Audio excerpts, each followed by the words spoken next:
नमाजियों को लेकर आई एक खबर ने कई सवाल खड़े कर दिए। देखिए, मस्जिद में नमाजियों की संख्या बढ़ने से कानून व्यवस्था की स्थिति बिगड़ सकती है, तो संभल के एसपी और डीएम को इस्तीफा दे देना चाहिए या ट्रांसफर दे देना चाहिए। अब आपको संभल के वो अनुज चौधरी तो याद है ना, अनुज चौधरी एफआईआर के आदेश, जज का ट्रांसफर। अब सीओ कुलदीप कुमार को देखिए, ये जनाब भी अनुज चौधरी के लक्ष्य कदम पर चल रहे हैं। मुसलमानों को इशारों इशारों में धमकी भरे लहजे से कह रहे हैं कि नमाज से इलाज तक की बात कर रहे हैं, इजराइल से ईरान तक का ज्ञान दे रहे हैं। और इनके ज्ञान को मैं आपको दिखाऊंगा। जो ज्ञान ये दे रहे हैं खूब वायरल भी हो रहा है। मगर अब इलाहाबाद हाई कोर्ट ने संभल के डीएम एसपी को इस्तीफा देने के लिए क्यों कहा? अब कोर्ट ने यह क्यों कहा, पहले जरा वो समझिए। दरअसल प्रशासन ने एक आदेश जारी किया। आदेश की कॉपी आपकी स्क्रीन पर है। मस्जिद के अंदर नमाज पढ़ने के लिए लोगों की संख्या का इसमें जिक्र किया गया है। कहा गया है कि भाई एक मस्जिद में सिर्फ 20 लोगों को नमाज पढ़ने की अनुमति है। अब मामला हाई कोर्ट जाता है, याचिका दाखिल होती है और हाई कोर्ट में जब सुनवाई होती है तो जमकर फटकार लगती है प्रशासन की। हाई कोर्ट ने यह टिप्पणी की। अब वो जो टिप्पणी की है उस पर मैं आऊं, लेकिन उससे पहले ये ऑर्डर की कॉपी देखिए आपकी स्क्रीन पर। 27 फरवरी को यह आदेश जारी हुआ, यानी इलाहाबाद हाई कोर्ट ने उत्तर प्रदेश के संभल जिले में मस्जिद के भीतर नमाज पढ़ने वालों की संख्या सीमित करने के प्रशासनिक आदेश को ही रद्द कर दिया है। यह आदेश की कॉपी आपकी स्क्रीन पर है।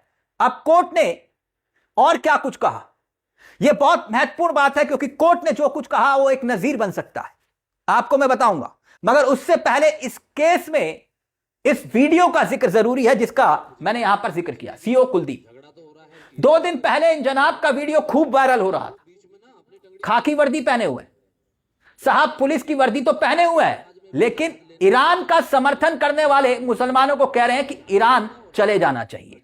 अब यहां पर हमारा एक सवाल है, जो इजराइल के लिए हवन कर रहे हैं हिंदू, तो क्या उनको इजराइल भेज देंगे? सीओ साहब देखिए ना, इजराइल का समर्थन करने के लिए हवन हो रहा है ना। नेतन्याहू कौन से हमारे रिश्तेदार हैं, इनके लिए हवन हो रहा है, तो इजराइल भेज देंगे सीओ साहब इनको? क्या इन सभी लोगों को जो हवन कर रहे हैं? नमाज से इलाज तक, इजराइल से ईरान तक, संभल के कुलदीप कुमार अनुज चौधरी के लक्ष्य कदम पर, पद चिन्हों पर कैसे तेजी से आगे बढ़ रहे हैं, अब ये सुनिए। और फिर उसके बाद कोर्ट ने कैसे फटकार लगाई है वो भी आपको दिखाऊंगा। सुनिए जरा क्या कह रहे हैं जनाब। सारे लोगों को ना, उनको खुजली इस बात की मची है कि साहब झगड़ा तो हो रहा है ईरान के इजराइल के बीच में, और वो बीच में ना अपनी टंगड़ी घुसाए पड़े हैं। भाई अगर इतनी दिक्कत है तो आप बैठ जाओ जहाज में। जब जहाज लेने जा रहा है वहां ईरान में फंसे हुए भारतीयों को, तो जहाज में बैठ जाओ और चले जाओ, और जाओ लड़ो ईरान की तरफ से, लौट के आ जाओ। लेकिन किसी दूसरे 2 देशों के बीच में झगड़ा हो रहा है, और उस झगड़े का अगर हमारे देश में कानून व्यवस्था पर कोई असर पड़ेगा तो हम फिर इलाज करेंगे बहुत बढ़िया वाला। कहीं पर किसी भी प्रकार का किसी नमाज में, अलविदा की नमाज में या जुमे की नमाज में, कोई भी किसी प्रकार के किसी देश के विरोध में, किसी के विरोध में कोई स्लोगन, कोई पट्टी, कोई नारा, ये नहीं होना चाहिए। हम हिंदुस्तानी हैं, हम भारतीय हैं, हम यहाँ सुकून से रह रहे हैं। 2 देशों के बीच में, 4 देशों के बीच में जो लड़ाई हो रही है वो उनके अपने अंतर्राष्ट्रीय मुद्दे हैं, वो जानेंगे उसके लिए। लेकिन कोई आदमी आए साहब, 10 आदमी खड़े होकर छाती पीट रहे हैं, हाय हाय हाय साहब ईरान को मार डाला, ईरान को मार डाला। अरे भाई इतना वो है तो चले जाओ ईरान, इसको जाना है।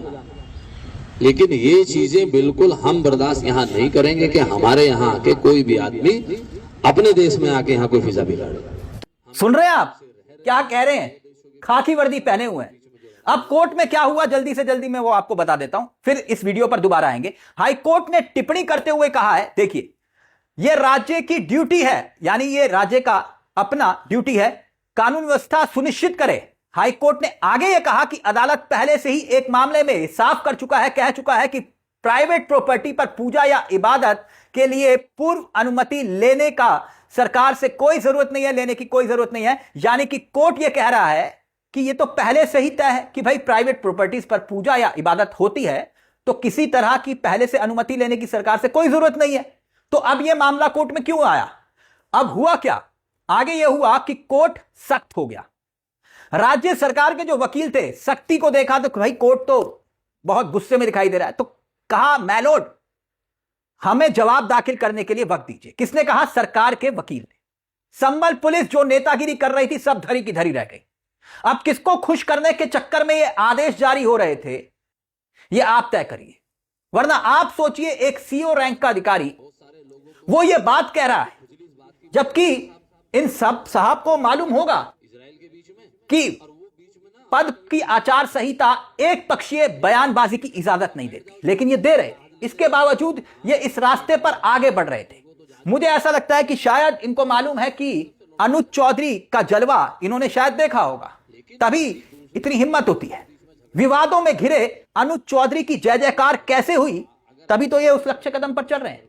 योगी आदित्यनाथ ने तो बकायदा एक इंटरव्यू में अनुज चौधरी की तारीफ की थी, और अनुज चौधरी पर एफआईआर का आदेश हुआ, जज का तबादला तक हो गया, यानी एफआईआर करने वाले जज का ही तबादला हो गया। अनुज चौधरी जांच और अनुशासनात्मक एक्शन की जगह प्रमोशन के हकदार बन गए। अनुज चौधरी का प्रमोशन हुआ, और अब पुलिस ये बयानबाजी किस अधिकार से कर रही है, अब आपको तय करना है। मगर ऐसा लगता है कि यूपी पुलिस के अधिकारी खुद को मुख्यमंत्री से बड़ा समझ रहे हैं, तभी तो अपना काम छोड़कर पुलिस नेतागिरी पर उतर आई है, तभी तो इस तरह के बयान दिए जा रहे हैं। और अब इलाहाबाद हाई कोर्ट की यह फटकार कि कानून व्यवस्था अगर नहीं संभाल सकते हो, अगर बस की नहीं है तो इस्तीफा दो या फिर ट्रांसफर करवा लो। अब समझिएगा, सड़क आस्था का मार्ग है किसी के लिए, वही सड़क गुनाह की जगह बन जाती है। मुद्दा यहां धर्म का है या राजनीति का, या फिर बराबरी के हक का। और फिर कानून अगर बराबर है तो उसका तराजू भी तो बराबर दिखना चाहिए ना।